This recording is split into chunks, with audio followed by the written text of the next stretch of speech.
Penyah wajimi biti se Bobbie Ansah e de ne ho beba Bobbie Ansah ja Jimmy no what ja Jimmy no we ye Jimmy for papa wo se we Asantehene and na wonim nyansa kwasea NDC e o Green Army Ghana say o se Ghana o Ghana Army NDC o Green Army obodam entiana na pana problem ka kire o se Bobbie Ansah akwa TV so akwa kasa wa kwanya fa Asante man eye no Asantehene mo do tiye no Bobbie Ansah akwa kwan wo ho amane kasa mu na no akwa atra so amana no akotia ye urabusi Asante mo kan me ka kire o se part 2 be visit TikTok is for no ma be reply abusia reply no aba reply ni na ye twe no aba me ma wonkyere mu no akire ho adwen ama me e wo comment section aha ye Penyah block media best was any day mo oba like video no da abo subscribe button subscribe click verification for no latest update aba kire ho adwen de ama me e wo comment section best was oba so no share for so enya bi ahwe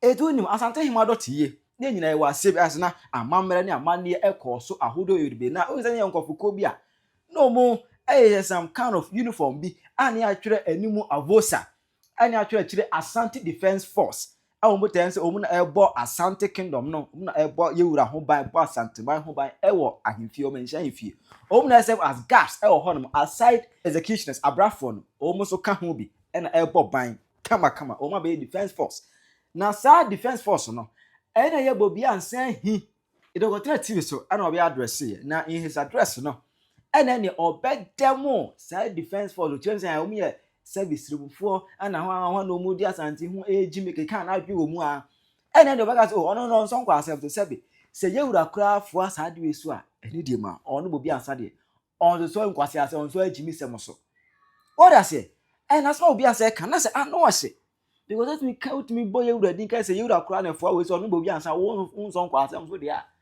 let's say what as say I say let's say enso Bobbie Ansah kan ye no ensem no esene tuduru ano hye peye da wusia yes abon da ja kwa nya na kwa Bobbie Ansah aba test waters no na yen comedian so amanfo aba reply abusia fo mi hwe video ye da simra ne emete ye nte hotel ka nasa bosi muntia me se me ka kira me boss edudi Felix Kwame Jabna wa Jimmy dodo me boss edudi na obusa me se mention one na da se edu no yesi misuro no me ka se edu ase won se mention one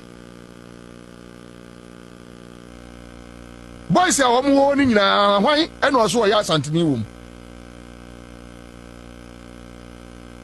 do no so ya Asantehene wom na Asantehene be ne betimi akonzongo so ya enzongo ahimfie chese Ghana hana toda no waye wadwen se won kasa enso ye de ya Penyah wajimi biti se Bobbie Ansah e de ne ho beba aya na nye ya sometimes yetimi na ase ne ya dwene ya bra bom ne ya monitor niema o media isu especially TikTok ha ne ya hwe ya si yen kasa ye ko live yen kasa so ye dey kwasea jimi bi de ne ho beba beti se pam kwa ai Bobbie Ansah o si ye wa Ashanti Force ana Ashanti Defense Force na wonti ase akowu kwasha konfu na ewu kwasea mpanyi na anwa me ye video wudi me ma omu ba mi comment section obeka say wudi ma umo musika enu ya kan wa asem awie enu na hwe na kona koye ni ye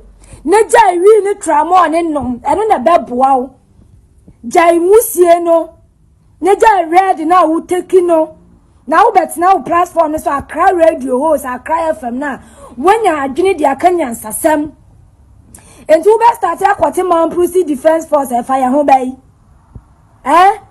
upekura kwati sasabonsam Defense Force ye Asantehene na ya kan fire ho wo so ya Asantehene nti henye nda ye fire ho bai wo ya Asantehene na wajimi akwabena Bobbie Ansah ye beyi wafrim e di asem kulani na toda ye adwene kura ya na enkwasea fo bi ti se Bobbie Ansah ma ye nwene aya mama ye nwene ni ye fa ye ho adwen kakra na na nye ye pese de bie ba beka jimi sem a kire mom ayam se mo jimi e man se wonu o mo da o mo musika eno na wo ba be kan wo asem ena no me ye video mo ba me comment section video ni da me page abusa mo nkwohwe obi a man no be commenting na se wudi o ma wo mo musika wudi a wuntua kwasea Asantehene Defense Force TikTok branch mo me hwe video yim bra ni ndi ho komo what is the meaning me Asantehene, and I will not even support Otumfuo. Now, I'm just sure say Otumfuo, or you're aware of this. Now, so you're aware, I will never support this. Name me so no. I will never support it. Name me so and some fonso. We have Ghana Army. We have Ghana Police Service. We have entity tell you you Asampani. Jakan kure enfino. Uye Jimmy for papa wo. Wo se we Asantehene and na wonim nyansa. E kamia ye say the moment abako join this party no political party no. Now sense of reason no atọ from Jimmy for wo see the so ni Asantehene Defense Force kwasea NDC Green Army Ghana say also Ghana or Ghana Army NDC or Green Army NPP me aka some party NPP and so Blue Army because class na maybe 20 people Delta Force that time they now nim say eno de na enye obodam oko Buckingham Palace after say UK e wo monka police no Buckingham Palace and so monka some a guard mo guard Buckingham Palace enti yen so say Asante no your defense force how no your TikTok branch no nie uye Jimmy for unnim nyansa ba ku sei ka same enti a wonye sure say opem so pia na mbudi ma bom ras unnim sure say unnim hu bi na so unnim hu bi a woni ne nyadwan wo ye wan wo Bobbie Ansah o se wan wo ye wan a woni ne nyadwan ntiden wan kasa wo abodam wo unnim so abodam sa cry fm for na kasa no na mote no abodam na mugo mu nim sa radio station no e kamera sa mo ko join sa emmoa party na mo do suspect e bia mo kasa mo free because mo ndwene me MPP ni but me MPP din se mu na me so mo so kwase MPP o Blue Army hu se ndo effort NDC o Green Army eno de enya bone but Asante for so say omo no mo di omo hu no mo di omo Asante man eno mo di omo himfi no mo say yan himfi ha say yo ba your defense force yan so protect ya himfi o ha woni sen and do second and to aduane and to bando ma enye hwema into ha pa ni sen se won so kwase asem so na wo kwase ate se wo de won so kwase so fa ye ho kwase ate se wo Bobbie Ansah won so kwase asem so e fa ye ho masa hwe bu ho aka chi 2025 no wa wo be Jimmy bia no we will come for you this week na nkasa no mo ye book your mono from Monday ko no mo do so Kofi Oduro wo ho ya titi Jimmy for no wo ho ya brefo Jimmy for no na so de ho aba les ne wa ebusua adwuma ne be ye de ya titi odi kan de suspect ya Asantehene say maka kire wo say me no mama ya chimi ne ndo akwa ne ka kire me say papa kra ya Asantehene because papa free half anwem okuku mu a ufiri afo mu na ukọ no beko utimfa no beko ko san korea san okuku kwana papa free say me papa ni nwa na ye honom kra hene efe no boachi ansa na boachi ansa say o se Asantehene ase tem kra me Asantehene tem say me Asante achim it is an defense near boa no chi tie Bobbie Ansah me ma wo last warning mami hu se wa be video abe cassette Asantehene biom enye saa ubedi uma me twem Bobbie Ansah ja Jimmy no wote ja Jimmy no se eya wo se Asantehene eni obi a ne na eni na ja ya Asantefo a we are shallow minded wote san kwase asem na wote radio so wo keka no enya Asantehene eni obi a ne maame ne bako ya Asantefo ne mom no obi a mentally physically spiritually obo Asantehene ya Asantehene at your age I am not the best person to tell you this you should know this wote sempayinfo na mo Ghana ha no se mu decide se mu pese mu bohunu nyansa yankura ne de nyansa be shewiti what is wrong with task force na o matire wa Asantehene mu no what problem do you have with it task force no it was first time I want this will be task force ni Bobbie Ansah at your age asema wo betima bi wa no akan ni enti nyansen wo tirim ne no ani enti sa adwene we na da wutirim ne ye fa wo adwuma wo ye de ma wo adwuma radio station so no nyansen wo tirim Any the forward Juma, radio station, and no. Any what disappoint you move forward, man? What type of plane is this? So, Sergeant in power, Sergeant when the whole Trimudia. Any what disappoint you move forward, man? God have mercy upon us. The people will be a radio station now, when you be here. What disappointed? At your age, and young me, and I was a better Hanami educate you. We need money and what Gnisha. What Gina is a baby. She answer. Free education is still in progress. So, you can go back to school. No one is going to demand school fees from you because there is something called free education in Ghana here. What a she answer. Yes, I was office what free fear, but fear never she answer. What's why Asantehene? But I didn't know with him no. And then to tear Wunya and Asantehene and Asantehene. What you say do? Any captain, or more, sir, or more that task force on Ewa Asantehene. They are not Asantes. How do you classify Asantes? What Asante for no classify almost say. At the end of the will be Asantehene. You are very shallow-minded. We are very shallow-minded. What do you say? What do you get a my watch? I mean, can you so production that very day now, oh yes, our speech, you know, man, that's a stupid speech, you know. So production to me and correct was anyone.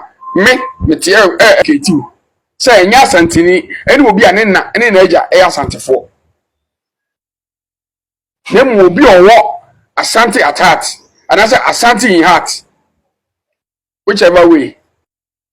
Or Asantehene, you can be born by an Asante parents. Asante mother and Asante father, but one casano,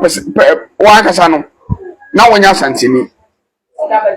It's war put it to you, say, one Asantehene. Why do you shut?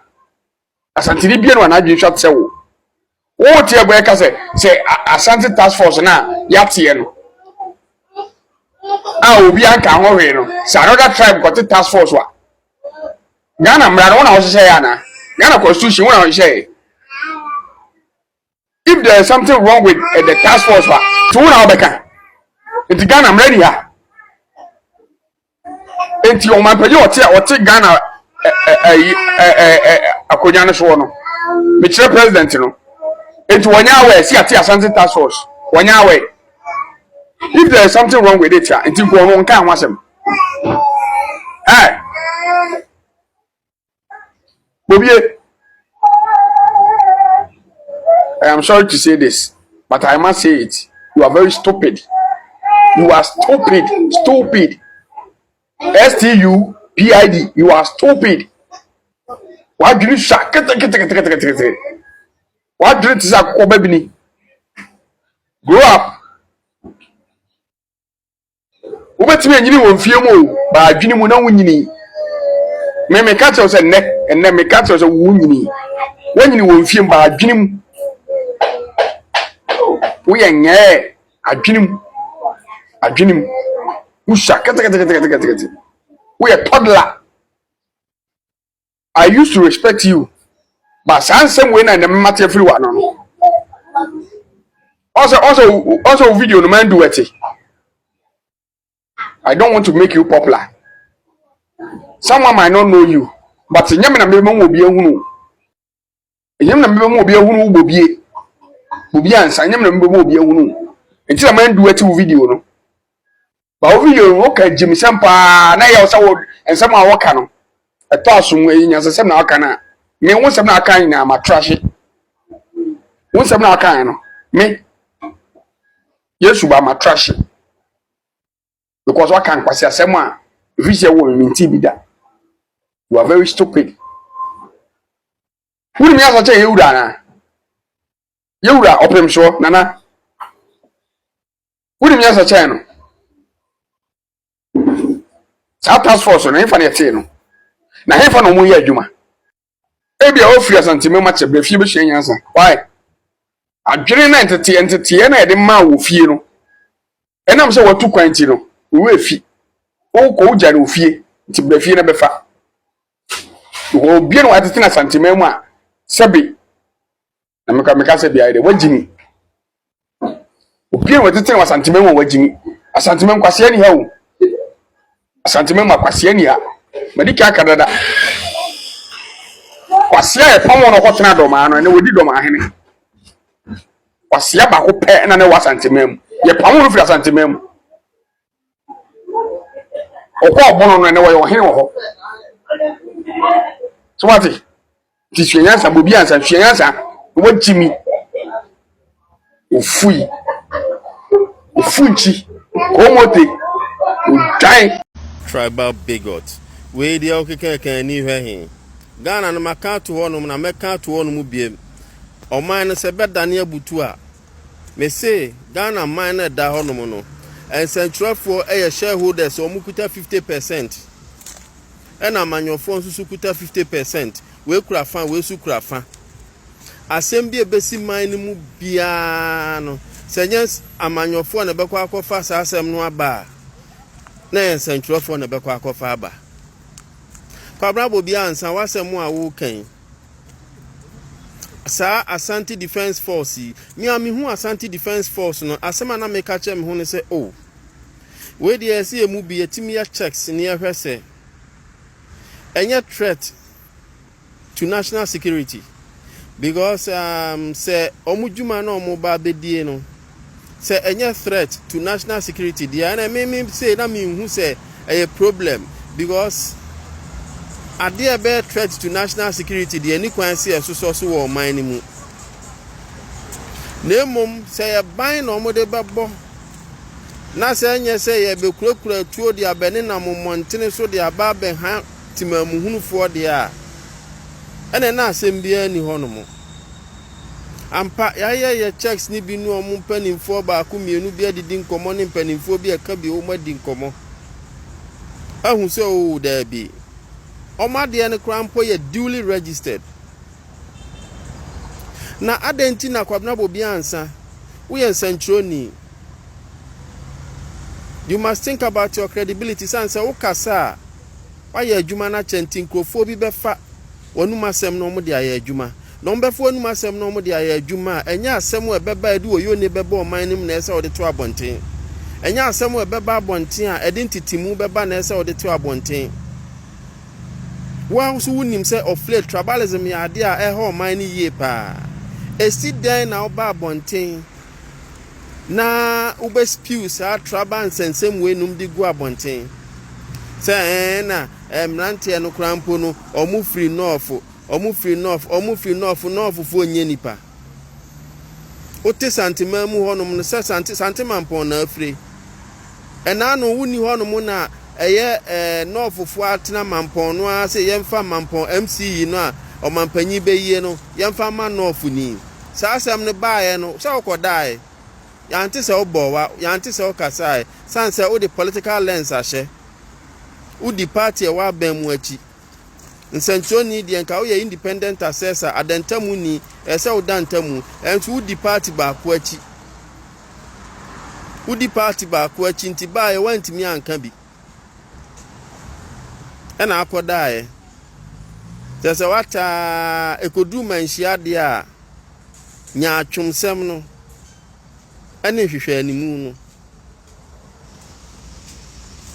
Asante ni mbagu ase na efi mumu bi sei empani so hoho obenya wa na efifie nipa ebi ni de awuye we Asanteni people ufi sante mampon oba abonten a wonsam kika oba abonten a obekan ebo man identity mu ba say na mrantie ne na omu free north na omu free north a Bobbie Asantehene manhia away anya sabia son yenuanom free north na atwa ho no mahia what is Asantehene aba abonten aba be ka kire omu so omu se omu kuku no omu nkaka no omu free na ontimi mo omu ntena ho ade na hwehwe animu no we nya atwum adwuma na ye no mumu bi meka na maka ne da bia na mu gu nsantwo adwuma na anim ase muti sam suban na nye kamia kwese enen obia den nani asi asante so obia sori a ena asante obia sori a ena asante obia sori a ena asante ebisi e tribalistic eyimu yempenipa. But I can confidently tell you that Asantes or the Akans, we are the most hospitable people in Ghana.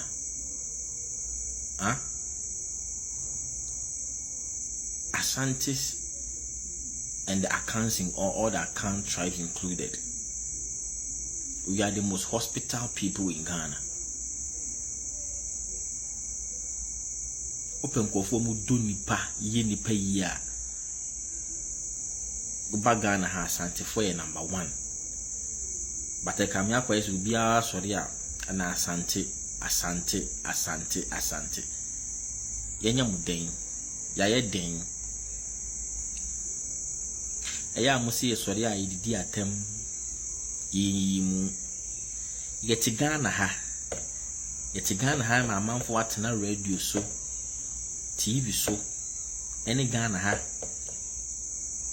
Edi Asante for who fell say R ne L nye and obia nka hwe amfa ho ye L ne R nye obia nka hwe mfa ho obia nsi obi hu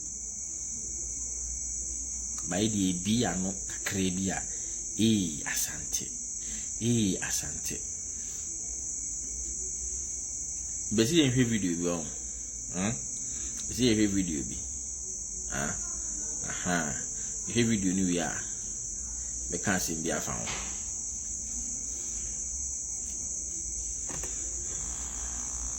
What is the meaning of Asante Defense Force? What is the meaning? Maybe Asantini, and I will not even support Euro 24. Now, I'm just sure say Euro 24. Are you aware of this? Now, so are you aware? I will never support this. No. I will never support it. We have Ghana Army. We have Ghana Police Service. We have entity tell you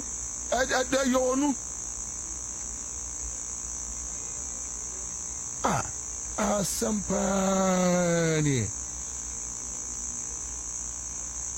Jakan Kure Infino. Okay. Wrong video.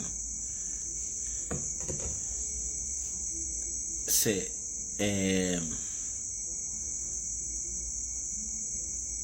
menkane say kwa na mishasi mfiri.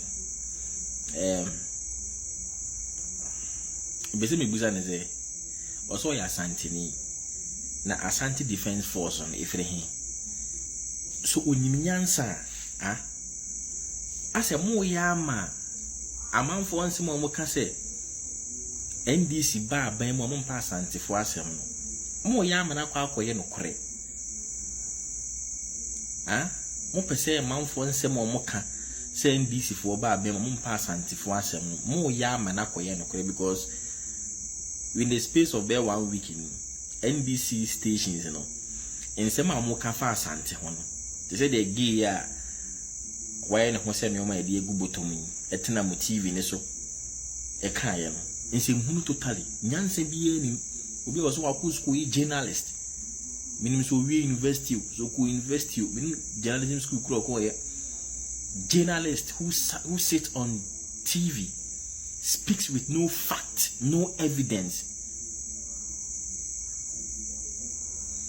Once also have a radio so say Asante Defense Unit in Ifrehin. Na se wu ni nyansa. Se wo so wa ko school no ni nyansa na wo te radio so wa. Na me so me musa wo say Ghana ha yo police wa ha. Yo military wa ha. Na mo so azoka boys ne sa boys no mu NDC mu na mo form am ko protect ballot box no so mu free fa. Adenti na mo nka say yo police for Ghana. Yo military for Ghana. Na makote azoka boys any hwan boys a mo NDC ma mo fa wo mo de wo ye adwuma.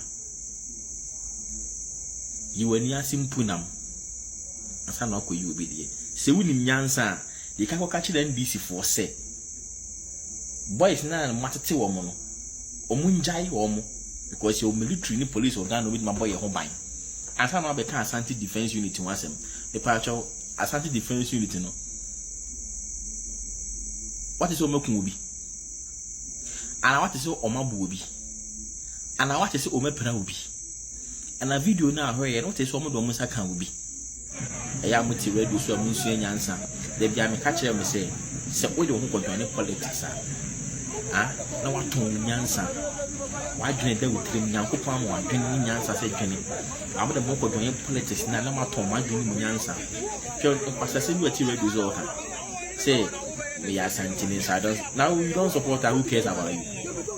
If you don't support her, obi fa obi on support her obi anfa hu nobody cares about you say we nyansa na wadwene wutrim a the kind of catch NDC for say omo boys ni azoka boys no matter omo nyai because your Ghana your police your big your home na boy home ban I didn't think na wo only kind of catch NDC for say omo nyai omo boys na o matter and how because say nyai Asante Defense Unit na akonya na mutena we dey so a mon kanya nsasem mon kan nsem a din ebe inform amanfo ebe influence amanfo onye say gini sem bi say ne epeti ade Asante yaye den Asante den na yaye Asante yaye den say I am not in support. Now if I'm not in support, who cares about you?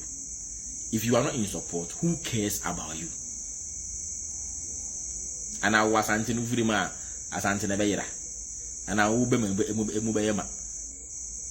Say I'm not in support. If you are not I'm in fancy.